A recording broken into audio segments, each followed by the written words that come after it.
It's been 25 years since JFK Jr., his wife, and his sister-in-law were killed in a plane crash. And now a new book is sharing never-before-told stories and insights from his friends, lovers, teachers, and more. The co-author of this book joins us now. Rosemarie Terenzio previously served as John F. Kennedy Jr.'s executive assistant and his chief of staff. Rosemarie, it's so good to have you with us. This isn't the first book that you've written about John F. Kennedy Jr. Can you start off by telling us a little bit about your own history with him and what you remember about the day he died? Yeah, hi Nancy, thanks for having me. Yeah, my first book was Fairy Tale Interrupted, and I wrote a memoir about my time with him. I was his chief of staff, executive assistant, then chief of staff for 5 years, and I think what I remember most was that it was the greatest job I ever had in my life. And, you know, it was exciting, it was fun, it was interesting. We launched George magazine in 1995, and that was just an amazing experience. And so what compelled you to write this new book about Kennedy now, and how did you go about putting it together?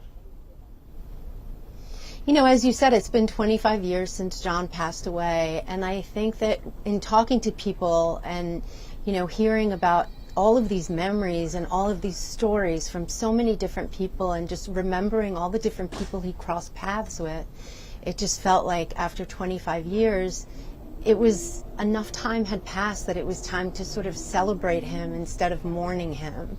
And I really wanted him to be remembered. Yeah, and he is really still such a source of fascination for so many people.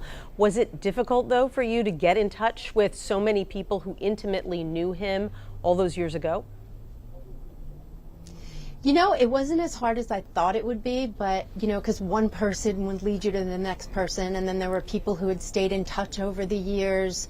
I mean, my co-author Liz McNeil and I went all the way back to his days at the White House, and some of those people I was in touch with over the years, and then through grade school and high school, and then all through college, the DA's office, and George magazine.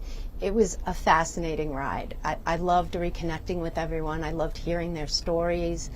They had such beautiful memories, and it's really a tribute to John. It's like this book is like sitting in a living room with people who knew him and loved him, and just hearing their stories and sharing memories. And so what do you feel like you personally learned about him that you didn't know before? You already knew this man so well, but writing this book now, you know, looking back at his life 25 years ago, what did you pick up that you think you may have missed before?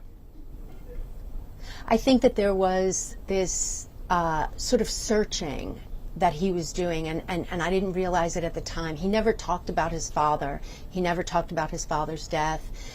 He would reference him here and there at George, but he didn't really talk about him a lot, and it was sort of a little bit of a forbidden subject. Like, we didn't bring it up unless he did. And what I learned was that he was sort of on this quest to find this emotional connection to his father, because obviously he was so young when his father passed away, and there was a lot he didn't remember. So I think through the years of working for him, we really didn't see it as much, but in going back and telling these stories and sharing these memories, you see a through line throughout of him really searching for this emotional connection to his father. And he was always viewed as someone who might someday carry on his father's legacy. How do you believe that his death in that plane crash at the age of 38 reshaped the trajectory of American politics? Do you think he would have run for president someday? I think he definitely expressed interest in running for governor of New York, and I think he probably would have done that and then maybe gone on. I mean, I'm not clairvoyant, so I don't know, but I think he maybe would have gone on. I think one of the things that if he were still alive today, you know, I always say people behaved better when John was in the world. And I think that he was someone who had a very keen interest in learning about both sides and not dismissing people outright because he didn't agree with them.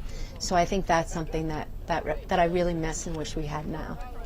Yeah, well, he's definitely a unique figure in American history, and so interesting that you were able to go back and explore that relationship so many years later. Rosemarie Terenzio, thanks so much for being with us.